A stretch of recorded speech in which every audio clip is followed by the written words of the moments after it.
We've made it to October, aka the best sports month of the calendar year. A week from today, the Sacramento Kings will open their preseason inside the Golden One Center against the Toronto Raptors. But today was day 2 of training camp. I've got the takeaways from inside the Kings practice facility. Plus, you'll hear from Domantas Sabonis, DeMar DeRozan, and Doug Christie right here on Locked On Kings.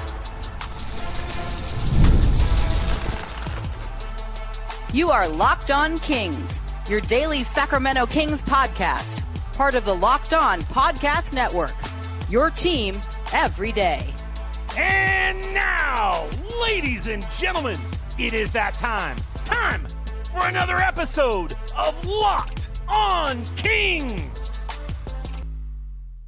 Hello and welcome into Locked On Kings, your podcast hub for Sacramento Kings coverage all preseason training camp, soon to be all regular season long. Today's episode is brought to you by FanDuel. Right now, new customers can bet just $5, and if your bet wins, you'll get $300 in bonus bets to use across the app. Head to FanDuel.com to get started. My name is Matt George. I have the privilege of being your host here. I'm a Sacramento sports anchor and reporter for ABC 10 News. Excited, can't believe it to even say this, to be going into my 11th season covering Sacramento Kings basketball. It's an absolute dream come true. For those of you who don't know, I grew up a diehard fan of the Sacramento Kings. My childhood was when Doug Christie was playing with Mike Bibby and Peja Stojakovic and Chris Webber, Vlade Divac, Bobby Jackson, the glory era of Sacramento Kings basketball. That was my first taste of basketball. Fell in love with it then, and I'm lucky enough to be able to cover the Kings as a career now. And that includes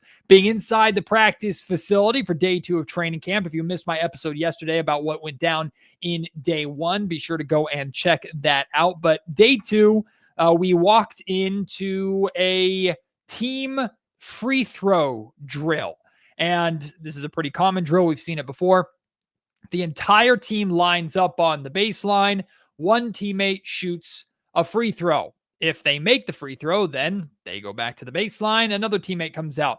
The Kings as a team, I believe, had to make, I think they said 20 free throws, not in a row, but just total 20 free throws.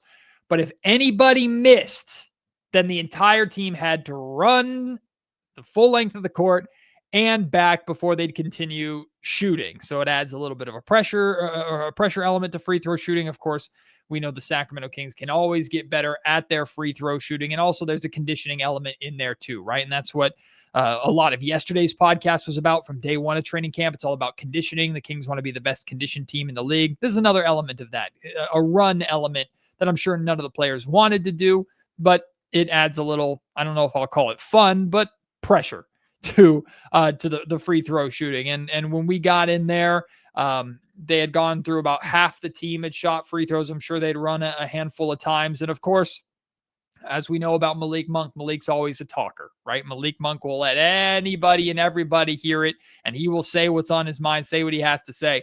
So there was a stretch where Keon Ellis steps to the free throw line, makes the free throw. Then Maxime Renaud steps to the free throw line, makes the free throw. Then Malik Monk steps to the free throw line, makes the free throw. And now the next 2 to shoot free throws are the stars, DeMar DeRozan and Zach LaVine. DeMar misses the free throw. They all start running. I'm pretty sure even members of the Kings coaching staff were like, in a friendly way, booing DeMar. And he had this huge smile on his face as he's running up and down the floor after missing that free throw. So they run the full length of the floor. Then Zach LaVine steps up to shoot the free throw. He misses. And at this point, Malik is like saying whatever he wants to say. He's letting Zach hear it. And Malik is jawing at him and just talking the entire length of the floor that the team is running, to a point where I'm not sure if it was Zach LaVine who said it or somebody else, but somebody said, make Malik shoot again. So essentially it's almost like they were rooting for Malik to miss so they could all give hell back to Malik. That didn't end up happening. Domantas Sabonis got called up. He knocked down his free throw, and that ended up being the end of the drill. But it was fun to witness that and kind of the banter between the team, and that was the only real glimpse of drills and actual practice that we got in training camp today. But there are a number of takeaways from training camp. We always pay attention to like the colored jerseys that groups are wearing. The black jerseys are typically worn by the starters of the main group. The white jerseys are typically worn by the second unit and rotational guys. Then you have the blue jerseys that are being worn by whether it's the young players or the two-way guys or guys that are fighting for a roster spot. Nick Clifford was wearing white. Maxime Reynaud was wearing blue, as were the two-way guys. Like, Isaac Jones is not a two-way guy. He was converted, but Isaac Jones was wearing blue. Like Plowden was wearing blue. And then Devin Carter was wearing blue. Now, I don't want to read too far into this because it might just be on that respective day. That was the group that Devin was working with, but it could be an indication of the groups like starters, rotation, and everybody else. It might be where they view Devin Carter at this point in time. I'm not making any major assumptions based off of it, just something to keep an eye on about potential rotations. Of course, we'll get a better idea once the Kings actually play a preseason game again a week from today, next Wednesday, the 10th or the 8th rather, inside of the Golden One Center. A lot of my takeaways you'll hear when we start hearing from Domantas Sabonis and DeMar DeRozan and Doug Christie here in just a second. One clip that I won't play for you, I asked Domas about his work with Maxime Reynaud, because I've been very curious about how closely those two centers are going to work together. And Domas shared that Maxime today had a behind-the-back left-handed pass that he threw that really impressed Domas and the team. So that was a fun little nugget that we got. The rest, let's dive in to some of this audio today. We'll start with Domantas Sabonis talking about the difference in this training camp this year, and the two words that he used are in the title of this podcast. He calls this training camp strict and professional. Take a listen. I know it's still early, but if someone asks you, what's the major difference from last training camp to this one, what would you identify? I don't even know. This year it's been very strict. Scott and Doug have really implemented their rules and their values, and it reminds me back when I was a rookie. Do you like having a team be an extension of the head coach? Yeah, I like it. There's a discipline, there's accountability. It's something that this place needs, and I'm excited. You just said camp, it's been more strict. What do you mean by that? And do you have kind of an example of how they're... I mean, just everything, very, very, very professional, and I don't know how to explain it, without saying other things from the past, but it's okay. I don't want to get into that. Domas playing it safe a little bit there, not willing to call out some things that Mike Brown and the former regime did when running their training camps, but I thought the word choice was very interesting. Strict and professional. I thought the strict side was weird because we know that Mike Brown was strict on some things that rubbed players the wrong way or certain players didn't like, including Domantas Sabonis. So to hear him use that when talking about Doug Christie, I think like the more I listen to it, the more I think about it, it's less to do with Doug being super strict and being a, for lack of a better term, like a tight ass or a jerk, or like super hard on players or anything like that. Like maybe Mike was or used to be when he was here. It's more, this is what we're going to do. This is the team we're going to be. These are the non-negotiables when it comes to our philosophy as a basketball team. You either meet that standard or you don't. And the expectation is if you're going to be a part of this team, if you're going to play for this team, you are going to meet that standard. And I think that is pretty consistent with not just Doug Christie, but with Scott Perry as well. So hearing Domas describe it that way, I thought was interesting. And it's good that Doug has the confidence to lay that groundwork, lay that foundation of those expectations. And it's good that his coaching staff supports him in that, and that his front office and Scott Perry are united in that vision, and that the players are being open-minded to it. Right now, it's early on. Guys haven't gotten necessarily sick of each other yet, and things haven't, from what we understand, gotten like chippy yet in practice or anything like that. And I do know that like people were cool with Mike Brown's style early on, but it wore on some guys. It got a little old, it got a little tired. So that's going to be something that we have to monitor, or I'll be curious to see how Doug Christie navigates that, right? How does he navigate being strict, being very honed in on these ideas and these concepts that are non-negotiables, and how does he drive those points home repeatedly and hold that standard and hold that accountability without, for lack of a better term, like turning some players off to it. So that's going to be interesting. But at the same time, you can't be a dictator. You also have to be open-minded. And I've had a lot of conversations with Doug Christie over the years when I used to work with him in radio and had him on this podcast before. And Doug would talk about how Rick Adelman was open to the feedback of the Kings back in the day. And he's told a story before about how like Rick wanted to do one thing and Chris Webber spoke up one time and said, hey, like, what if we did it this way? And Rick said, okay, let's try it that way. And it ended up working, and they implemented it, and it became more of who they are. So you have to be open-minded to that feedback. Well, I asked Domantas Sabonis about if Doug is open to that feedback from his players, and you're going to hear Doug Christie chime in on this topic as well. Doug has talked about in his time as a player when he played for Rick, how Rick would take player opinions into account and allow you guys to do what you do. Since the relationship you have with Doug, are you able to suggest things, and is he open-minded to those suggestions? Oh, yeah, of course. Yeah. We talk every day after practice, and I believe everyone does. He has that relationship with everyone, and we can tell him straight away, and he'll listen. You've shared before how Rick would take your comments and your teammates' comments into account with ideas that you had. Dome wants to share that you and your staff have been very open to them and their commentary so far. What does that feedback, I guess, mean to you, and how much do you enjoy that feedback from those players? Well, one thing that I want them to understand is they have a voice. Like, I got this from Mike T, is you don't care where good ideas come from. You know what I'm saying? Yeah. What we want good ideas. So that doesn't mean everything that they say, because I was a player. So you're not listening to everything. But the point is, they're out there on the floor, and I've told them many times, like, listen, when I was out on the floor and we had a coverage, but I can feel that it's not about the work. I'm out there doing it. So do I want to hear from them? And when we do, normally you own that. So if you're going to say, hey, I want to do it this way, and they're all in agreement, then now you own that.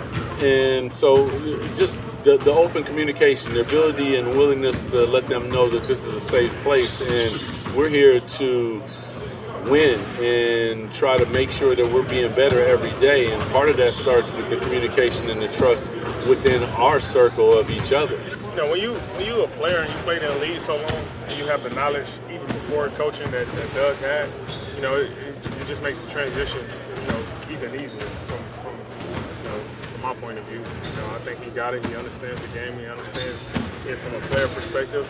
Also, the way he coaches, you can tell you would think he was a 4-year coach at a college before he came here. And that just says a lot how much attention and detail he pays. For those audio listeners, that was DeMar DeRozan there at the end, the third voice in that clip talking about Doug there at the end. This right here is, to me, without a doubt, like, it's Doug's biggest strength, and it has to continue to be Doug's biggest strength, right? Being better at X's and O's, learning rotation, stuff like that. Like, there's things that he's going to learn and adapt through his coaching career, and he also has guys like Mike Woodson as his associate head coach to help him with stuff like that. But Doug, is his personality, his ability to connect with people, his ability to connect with players and walk in their shoes and relate to them, that is his biggest strength. So to hear how open-minded he already is to the feedback of the players that he's been with for a while, like Domantas Sabonis, or those he's been with for the last year, like DeMar DeRozan, or even Dennis Schroeder, who's walked in the door a week or so ago, right? For him to be open to that feedback and already having those conversations, and he said, I don't care where the good idea comes from as long as it's a good idea, right? Like that's tremendous to me. That is Doug Christie at his absolute best as a head coach in the NBA. And I'm looking forward to finding out and hearing about more of that. Before we continue with The other stuff to get to on this podcast today, I want to remind you that today's episode of the Locked On Kings podcast is brought to you by FanDuel. The MLB playoffs are going on, of course, NBA season right around the corner, but the NFL season, man, it is here. It is in full effect, and FanDuel has an offer that you do not want to miss. Right now, new customers can bet just $5. That's it. Bet just $5, and you'll get $300 in bonus bets if you win. That's right. Pick one bet. Could be the easiest bet on the planet, the most surefire bet that even though you bet $5, you're going to make pennies in return. Doesn't matter. Put $5 on it. If it hits, you'll unlock $300 in bonus bets to use across the app. Then you can really start to play. You can enjoy some parlays of different games on an NFL Sunday if you're following player props specifically for a week or for the rest of a season, future bets about who's going to be the MVP or who's going to make the playoffs, who's going to win their division, blah, blah, blah. There's so many different ways to play. It makes watching football even more exciting, and it gives you a little something to be invested in, right? You're riding along on the action. You're part of it now. And whether you're a casual fan or you love diving into the stats, FanDuel makes the game day experience so much better. So what are you waiting for? Visit FanDuel.com to download the FanDuel app today and get started. A major topic of conversation today at training camp. Doug talked about it a little bit yesterday, but today, since we got the opportunity to talk to Domantas Sabonis, we chatted with him about changes in the offense. And of course, Sabonis is expected to be at part of the foundation of Sacramento's offense. The ball runs through him so much, how important he is, how much he gets his teammates involved. And we got a glimpse into, and there's been talk from Domas and from others about one of the changes to the offense is how the Kings are using Domantas Sabonis, specifically from how they were using him last season to how they're going to use him this year. Here's Domas kind of explaining that difference. But those of you who've watched Kings basketball for the last handful of years will realize that this kind of sounds familiar. Offensive scheme-wise, they say they're going to move you around a little bit more, not be in the same dunker spot you were this past year. Like, how is that going to maybe open up the offense a little bit more and maybe the defense be able to give you more options? It lets me to do what I do on offense, getting guys open more frequently instead of being under the rim and undersized big. I can't do as much as I do out on the perimeter. So you're comfortable with what the... Oh, yeah, I'm excited. Yeah. Well, elaborate on that if you could. What you think I do all the DHO stuff, the pick and roll stuff. Now I'm on the wing. I can either shoot, drive, get into more stuff. Whereas when the guards are doing that, I'd be in the dunker. Not really a threat down there, And now teams have to respect me out, not only just creating and just being aggressive too. So here's what this sounds like to me, and you can weigh in if you think I'm off base or if you agree with me. But when I heard this in real time, I was like, wait a minute. And then I listened to it back and it's like, yeah, essentially he's talking about being used again exactly how he was used primarily his first year. Beam Team 1, being used away from the basket more, being used as more of a DHO threat, right? That was the foundation of the Sacramento Kings offense the year they made the playoffs and had the best offense in NBA history at the time. When Mike Brown was the unanimous coach of the year, Domas and De'Aaron Fox were both all-stars and all-NBA players, right? Like that was what Domas did. Domas was far more of a perimeter, high post to even above the three-point line player than he was on the block. Now, I agree that Domantas Sabonis should not be a primary on the block in the dunker spot below the basket player. If he were 7'1", maybe. But even then, Domas is so skilled that the further away he is from the basket, the more it opens up options for him as a passer, as a scorer. He obviously did a better job shooting the basketball, though the volume needs to go up. And I asked Domas during media day if there was another level that he wanted to take his shooting to, right? He got that shooting percentage up over 40%. Fantastic. He got the volume up to around 2 3-point attempts per game. Fantastic. But a lot of those 3-point attempts were teams would back off of him and dare him to shoot. And he's like, all right, fine, I'll just shoot it. It wasn't necessarily a catch and shoot scenario. It was a catch the ball, kind of look around, nothing's there. Oh, I have all this space. All right, I'm going to pull up and knock it down. And he was hitting him at a high clip. So I'm all for Domas going back to that DHO style, especially if it means something that we've talked about exhaustively over the last handful of months here during the offseason. Like, if it opens up a two-man game between Domantas Sabonis and DeMar DeRozan, a two-man game between Domantas Sabonis and Zach LaVine, if it gets more pick-and-roll opportunities for Sabonis and Schroeder and Sabonis and Malik Monk, we know they have a great pick-and-roll chemistry. If it opens that back up and allows the Kings to get back to that on offense, brilliant. Love it. At the same time, though, Sabonis is strong and he's physical. And I do want to see him scoring still at times around the basket. That should not be his primary position, but I want to see him in there trying to crash the offensive glass. I think one of the major reasons why the Kings moved him down to the block more is because last season there was an emphasis on crashing the offensive glass and trying to create more offensive opportunities. But there are many times, too, where Domas was missing too many bunnies around the rim and was, quite frankly, getting beaten up around the rim. The amount of times that man was hit in the face, or he had blood drawn because of how, he's a physical player and teams are physical back with him. So when he's on that dunking spot, he's a threat down there. I disagree a little bit with what he says about, I'm not as much of a threat down there. I disagree. I think Domas is a threat on the block, but he's limited. He has less space. He's more constricted versus you put him on the perimeter, unless every team is channeling the Warriors from the playoffs and saying, all right, Kevon Looney, drop back 5 and 10 or 10 feet and dare him to put the ball on the floor or shoot. I mean, I think Domas has shown more of a comfort level of dealing with that. And Doug Christie is going to continue to empower him to, hey, take that shot. Take that shot. Don't hesitate. Take that shot. If it's open, it's okay. We want you to take it more.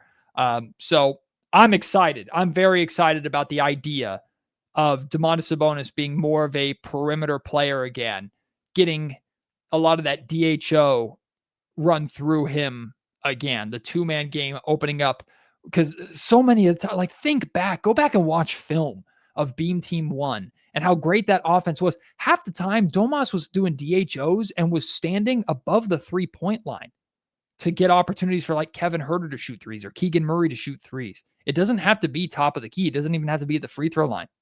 Put him above the three-point line. Let him work out there. And now he's added that three-point shot at a successful clip. If that's going to be the foundation of what Domas does on offense again, I know it works. We've seen it work before. I am all for it. Let's get back to that.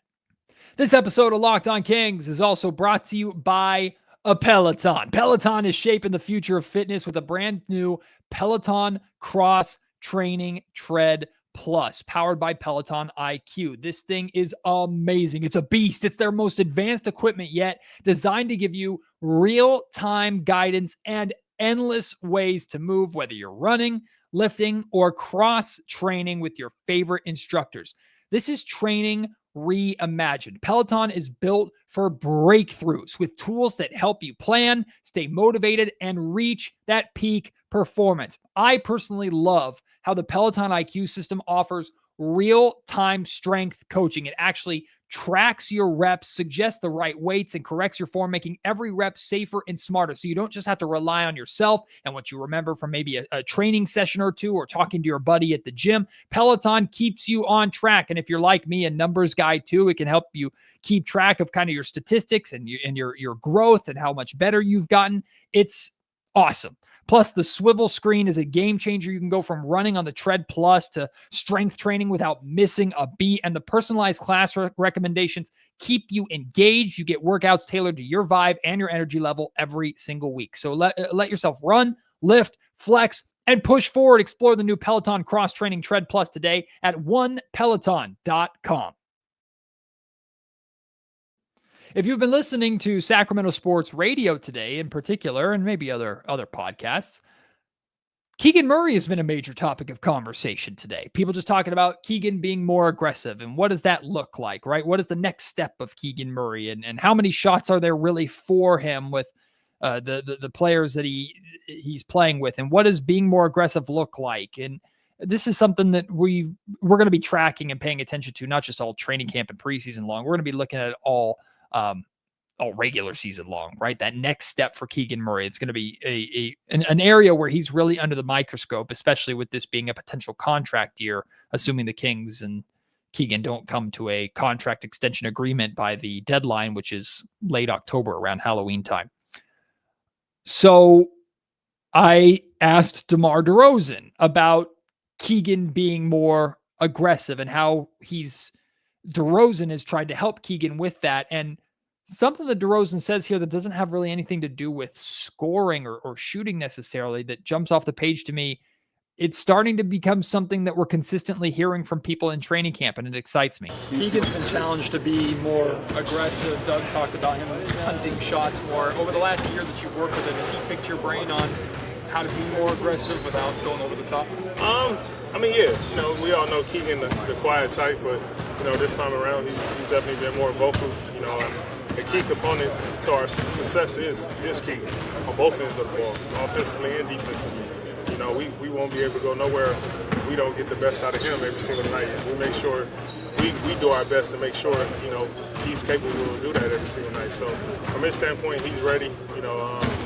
He's been aggressive, and most importantly, he's just been more talkative than ever. So that alone is going to carry everything else along. This is the third time in 2 days that I've heard someone different say, yeah, Keegan Murray's talking more. And again, there's some, I can already read the comment section. I was like, great, congrats, Matt. He's talking. What does that have to do with basketball? So much of being assertive and being aggressive does not mean getting the basketball in your hands and becoming a selfish player that dribbles for 14 seconds of the shot clock and then only looks in isolation to score like it's a pickup game at your local gym, right? Like, it's speaking up. Doug Christie talks about hunting shots. It's being a threat on the perimeter, and not just a threat that your defense or the opposing defense has to keep an eye out for and react to at all times, but a threat that your teammates know is always there and is always ready to go. And one of the best ways to do that is to communicate. And when I hear someone who has the personality that Keegan Murray has, like, we know who Keegan is. It's difficult to change who you are. Keegan is quiet. Keegan is a team player. He's more of a listener than he is a talker. That doesn't mean that he's not tremendously smart. That doesn't mean that he's not tremendously skilled. Just his personality is more of the quiet type. But he is being challenged by his coaches, by his teammates, by his general manager to be more aggressive, to speak up, to talk more. He's in year 4. He's got 3 years of NBA experience under his belt, plus he's 25 years old. Now is the time where you have earned that louder voice. Some guys have it naturally. Maxime Reynaud is a natural communicator. Natural. Now, it doesn't mean he thinks he's smarter than anybody else, although he's from Stanford, so he is pretty brilliant. But Maxime is a guy that comes in and has no problem talking. He's super comfortable in front of microphones, super comfortable with interviews. We saw it in Las Vegas. We've already seen it in training camp. He's talking, communicating constantly, whether he's on the bench or on the floor. He's talking. That's the kind of guy that he is. That's great. Not everybody's like that. And for Keegan to have this quiet personality, but to be clearly making an emphasis to communicate more, and for DeMar DeRozan to talk about that being the biggest bonus or the biggest thing that he's noticed to open up the aggressive side of Keegan Murray. And then for DeRozan in the same sentence to say, like, we need Keegan. Like, Keegan is we're going to need that from him. If a guy who is ball dominant like DeMar DeRozan is, and I don't use that as a negative, right? DeMar has the ball in his hands most of the time. He's in isolation, mid-range, back to the basket, scorer. That is what he does. And while we don't expect Keegan Murray to become that or need him to become that necessarily, Keegan certainly can learn from that. And you have a guy who's as established as DeMar DeRozan is, who's going to be looked at as at worst, number 2 option offensively for this Kings team pretty consistently throughout this season. For him to go, I'm listening to Keegan Murray more. His voice, he's speaking up more. I'm noticing that. And we need that. that's pretty encouraging to me. That's pretty exciting to me as not just a Kings fan, of course, as a Keegan Murray fan and a Keegan Murray believer. So again, time will tell. Talk is cheap. Like, it's fun to hear about, and we're always trying to be optimistic about everything in training camp. But if Keegan Murray's being more aggressive, and it starts with, because we've heard about Keegan trying to be more aggressive with his shot selection or putting the basketball on the floor, but we've never heard about him speaking up and being involved vocally I've never heard in the 3 years that he's been a Sacramento King, people talk about him vocally speaking up more than I've heard in the last 2 days. It's pretty exciting to me. So hopefully that can translate to actual results on the basketball court. That does it for day 2 of training camp. You have any questions or any thoughts on anything that I share with you, questions about what I witnessed that I might be able to answer for you, feel free to reach out at Matt George Sack on Twitter. Email me, mattgeorgesports@gmail.com. Leave your thoughts in the YouTube comment section down below. If you want to listen to the full interviews with Domas, DeMar, and Doug, they're all available right now on my Twitter account at Matt George Sack. You can watch them in their entirety there. I'll be back tomorrow for day 3 of training camp. Have another podcast for you tomorrow recapping day 3. So I hope to see you then. Until then, my name is Matt George. You've been listening to the Locked On Kings podcast, part of the Locked On Podcast Network.